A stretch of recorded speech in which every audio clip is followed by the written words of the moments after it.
आप देख रहे हैं नेशनल वॉच, खबरों का खजाना। नमस्कार दोस्तों, हापुड़ में वकीलों पर हुए लाठीचार्ज के विरोध में लगातार विरोध प्रदर्शन हो रहा है, हड़ताल की जा रही है, धरना प्रदर्शन किया जा रहा है। दोस्तों, ये बीच में एक खबर उठी कि योगी सरकार ने इनकी तमाम मांगे मान ली हैं, लेकिन फिर भी लखनऊ बार एसोसिएशन ये मानने को तैयार नहीं और हड़ताल 26 सितंबर तक बढ़ा दी गई है। संवाददाता अमित शर्मा ने कैमरामैन अरुण कुमार के साथ में लखनऊ बार एसोसिएशन के महामंत्री कुलदीप नारायण मिश्रा से खास बातचीत की और उन्होंने बताया कि सरकार भ्रम की स्थिति पैदा कर रही है, लेकिन हड़ताल जारी रहेगी। दोस्तों, इस हड़ताल से चौतरफा नुकसान हो रहा है। न केवल सरकार को राजस्व का नुकसान हो रहा है, वकीलों का भी रोज का नुकसान हो रहा है। साथ ही दूर दराज से आई जनता जो न्याय के आस में भटक रही है, उनको भी न्याय मिलने में देरी हो रही है। अब देखने वाली बात यह है कि सरकार कब तक इन वकीलों की मांग मानती है और कब यह हड़ताल खत्म होती है। आइए बात करते हैं महामंत्री से। रुकी हुई यहाँ पे जो हापुड़ के अधिवक्ताओं के साथ अन्याय हुआ है, अभी तक ऐसा कोई प्रयास नहीं दिख रहा है सरकार का कि उनको न्याय देना चाहती है। और अभी तक जो भी हम लोगों को मांगे पूरी हुई हैं वो माननीय उच्च न्यायालय के आदेश से पूरी हुई हैं। सरकार का कोई भी सकारात्मक प्रयास नहीं दिखा अभी तक। सरकार ने केवल एक एडवोकेट प्रोटेक्शन एक्ट की हम लोग मांग थी, उसमें एक कमेटी बनाई है, उस कमेटी में पुलिस वालों को शामिल कर लिया और जहां भी पुलिस का व्यक्ति शामिल होगा वहां पे हम लोगों को न्याय मिलने की उम्मीद नहीं है। उनका सकारात्मक प्रयास करना चाहिए था। जब कोई कानून बनाना तो उसमें कानून को जानकार को शामिल करना चाहिए था। किसी बड़े अधिवक्ता को, जिसको सब लोग मानते हैं विद्वान, उसको शामिल करना चाहिए उस कमेटी में। और आम जो जितनी बारिशें हैं उनसे उनकी राय मांगनी चाहिए और कम से कम पुलिस के प्रतिनिधि को शामिल करने को हम लोग एक सकारात्मक प्रयास नहीं मानते हैं, क्योंकि जब पुलिस के प्रतिनिधि शामिल होगा तो वहाँ पे न्याय मिलने की संभावना कम हो जाएगी। और हम लोगों की लगातार ये मांग है अधिवक्ताओं के लिए और पत्रकारों के लिए प्रोटेक्शन एक्ट होना चाहिए, क्योंकि अधिवक्ता और पत्रकार दो ऐसी लोग हैं जो सही बात को समाज के सामने लाते हैं और समाज के प्रति गलत करने वालों को उजागर करते हैं। तो दोनों लोगों के ऊपर हर समय इस बात का संदेशा बना रहता है कि उनको किसी न किसी तरह प्रताड़ित किया जाए, उनके साथ मारपीट की जाए। यहाँ तक बहुत से पत्रकारों की, बहुत से अधिवक्ताओं की अपने दायित्व को निर्वाहन की वजह से हत्याएं हुई हैं। तो दोनों लोगों को सरकार की नैतिक जिम्मेदारी है तो अधिवक्ताओं को, पत्रकारों को प्रोटेक्ट करे और उनके लिए कानून बनाए जिससे उनके साथ कोई अन्याय न हो सके। सरकार का आप लोगों ने पुतला भी फूका था। इस सरकार का पुतला तो हम लोगों ने कई बार फूका, आगे फूकते भी रहेंगे।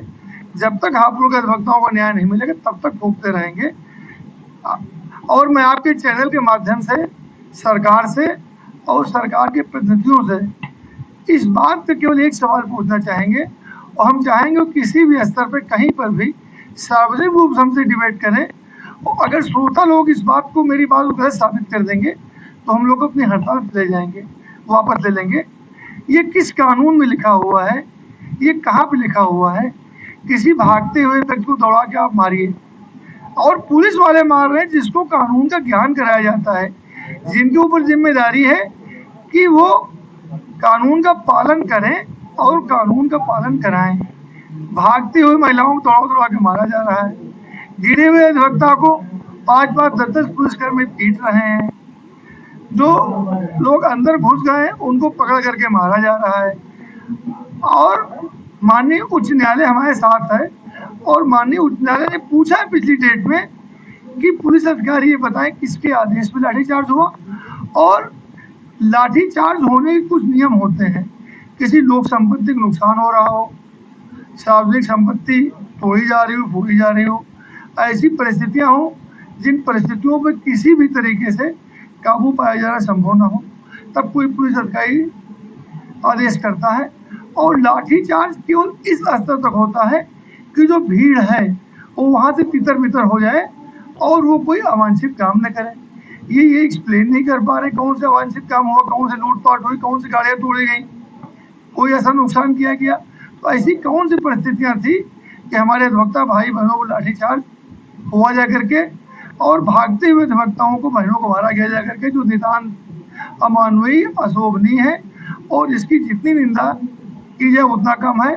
और इस पे उन पुलिसकर्मियों के खिलाफ जिन्होंने अमानवीय कृत्य किया है, अगर उनके खिलाफ कार्रवाई नहीं की जाती है तो उत्तर प्रदेश सरकार और केंद्र सरकार के ताबूत में ये अंतिम कील होगी जो इनको प्रदेश की सत्ता से और केंद्र की सत्ता से हमारा अधिवक्ता भाई बाहर करेगा। लाठीचार्ज प्रशांत जी जानते होंगे लाठीचार्ज किसके आदेश से होता है। अभी मेरे ख्याल से एक बड़े सम्मानित पद पे हैं वो, शायद उनको अपने मातहत से जान लेना चाहिए कि डिस्ट्रिक्ट मजिस्ट्रेट से कम कोई भी अधिकारी लाठीचार्ज का आदेश नहीं दे सकता है।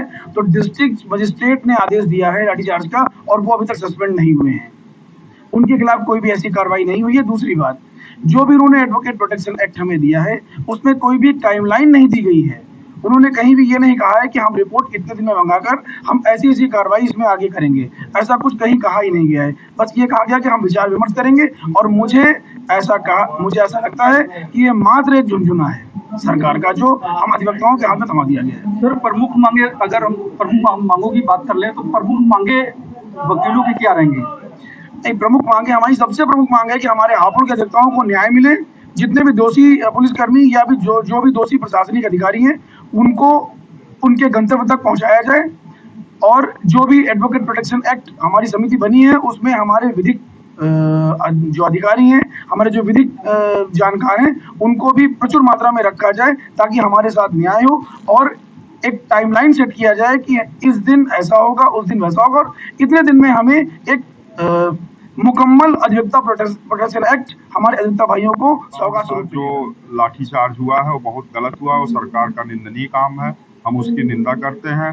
लखनऊ बार जो भी निर्णय लेगा, हम आम अधिवक्ता साथी लखनऊ बार के निर्णय के साथ हैं।